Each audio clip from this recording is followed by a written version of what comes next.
1000 बेड्सचं रुग्णालय उभारलं जाते आणि त्याचाच आढावा शरद पवारांनी घेतला. तर 500 ऑक्सिजन बेड देखील असणार आहेत.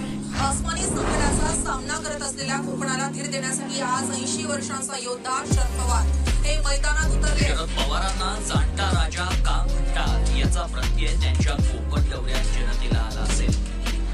वादळग्रस्त कोकणी माणसाला धीर देण्यासाठी शरद पवार मैदानात उतरले. परतीच्या पावसानं मराठवाड्यात शेतकऱ्यांचं मोठं नुकसान केलं. या नुकसानीची पाहणी करण्यासाठी शरद पवार 18 आणि 19 ऑक्टोबरला मराठवाड्याचा दौरा करतील. या 2 दिवसांच्या दौऱ्यात ते तुळजापूर, उमरगा, औसा, परांडा, उस्मानाबाद इथल्या पूरग्रस्त शेतकऱ्यांना भेटून त्यांची विचारपूस करतील.